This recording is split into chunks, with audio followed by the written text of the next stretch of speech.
Baiklah saudara-saudara kami, kita bersatu di dalam doa.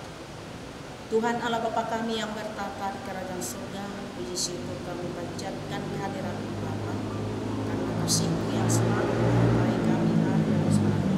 Kepada pagi hari ini, Tuhan bangunkan kami dari tidur kami dengan keadaan syukur. Juga kami mau ingin melanjutkan perjalanan kami, karena Engkau menuntun kami. Dan sebelumnya kami ingin mendengarkan firman-Mu. Firman-Lah Engkau Tuhan, sebab kami anak-Mu sudah siap mendengar. Dalam nama Yesus kami mengucap syukur. Amin.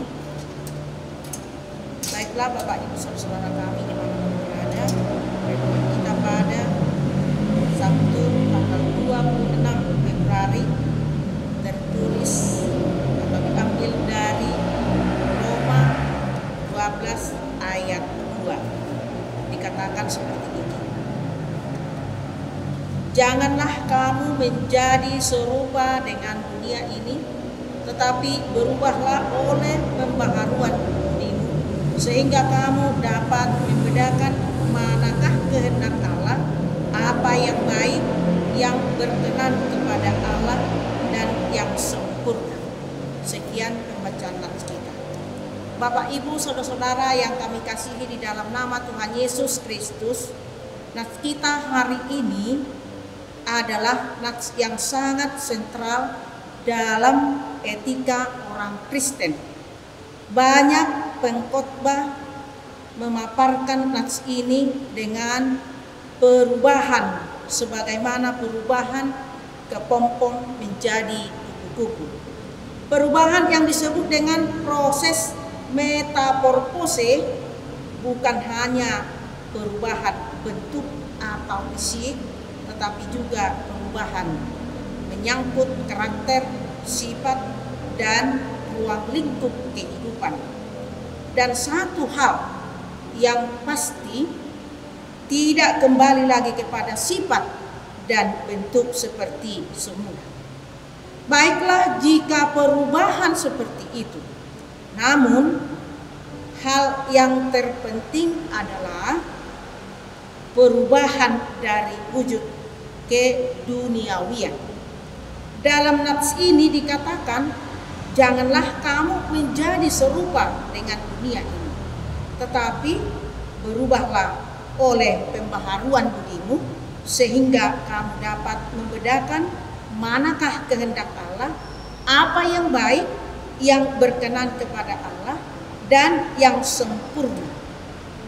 Ini berarti perubahan dari kesamaan dengan dunia ini. Tentu muncul pertanyaan.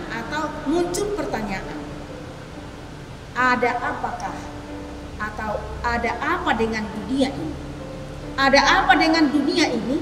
Dunia ini dengan sifatnya adalah kebinasaan, sifat keberdosaan dan kefanaan, sehingga tidak lagi mengenal kehendak Allah, yaitu kebaikan yang berkenaan dengan Allah dan yang sempurna. Oleh karena itu, saudara-saudaraku, jika Tuhan kita mengharapkan perubahan atau pembaruan adalah bertujuan untuk mengenal yang baik dan yang sempurna. Sepanjang hidup kita masih serupa dengan dunia ini, maka sepanjang itu kita tidak akan pernah dapat mengenal hal-hal yang baik dan yang berkenan kepada Allah dan yang sempurna. Hanya orang yang telah memasuki atau memasuki sifat-sifat Allah itulah yang dapat mengenal sifat-sifat Allah. Kemudian dalam nats ini jelas pula dikatakan bahwa perubahan itu adalah perubahan budi. Artinya bukan hanya sekedar berubah secara fisik, tetapi perubahan yang menunjuk kepada kedewasaan pikiran, akal, dan kedewasaan iman. Biasanya apabila kita melihat tingkah orang dewasa yang bertindak total, maka dengan segera kita berkomentar seperti kanak-kanak. Artinya Bapak Ibu Saudara-saudara, sifat yang diperlihatkan itu tidak pantas lagi dilakukan oleh orang yang telah dewasa. Namun masih banyak anak-anak yang tidak bijak melakukan sesuatu tindakan. Nah, kira-kira demikianlah perubahan yang dilakukan. Perubahan tentang budi pekerti.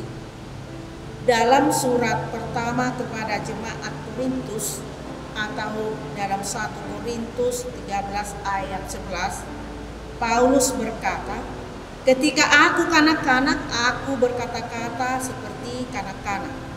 Aku merasa seperti kanak-kanak, aku berpikir seperti kanak-kanak. Sekarang sesudah aku menjadi dewasa, aku meninggalkan sifat kanak-kanak itu." Demikianlah Bapak Ibu Saudaraku, demikianlah yang sesungguhnya gambaran pertumbuhan iman orang Kristen, sehingga perubahan itu bertujuan dalam pengenalan akan kehendak Allah. Bukankah sifat kekanak-kanakan itu masih sering terjadi di tengah-tengah kehidupan kita? Seorang ayah sering tidak dapat mengendalikan diri dan bersikap kasar terhadap istri dan anak-anaknya. Demikian juga sebaliknya. Oleh karena itu, Bapak Ibu Saudara-saudaraku, marilah kita berubah, bukan sekedar berbeda dalam penampilan, tetapi menyangkut kedewasaan iman kita. Amin. Kita bersatu dalam doa. Terima kasih Bapa di surga atas firman-Mu yang sudah menyapa kami pada saat ini, supaya kami Tuhan benar-benar menjadi mendewasakan iman kami, supaya kami jangan seperti anak-anak yang Tuhan katakan. Oleh karena itu Tuhan, kiranya Engkau mendewasakan iman kami satu persatu, dan ajari kami Tuhan supaya melakukan yang terbaik di setiap langkah dan perkataan kami. Dan jangan kami menunjukkan hanya beda penampilan, tetapi ikut juga sifat kami seperti pengikut Yesus Kristus. Oleh karena itu Tuhan, kalau hanya dalam diri kami sendiri mengikutinya, kalau tidak dengan disertai Roh Kudus-Mu, kami tidak mampu untuk mengerjakan sesuai dengan permintaan. Tetapi kami memohon dan berdoa kepadamu supaya Engkau Tuhan memberikan kami menjadi anak-anak yang baik, menjadi menunjukkan pengikut-Mu, dan berikan Roh Kudus-Mu kepada kami yang Kamu kasihi, supaya kami Tuhan benar-benar menjadi anak-anak pengikut-Mu Tuhan Yesus. Terima kasih Bapa, terpuji, termulialah nama-Mu sekarang sampai selama-lamanya. Amin.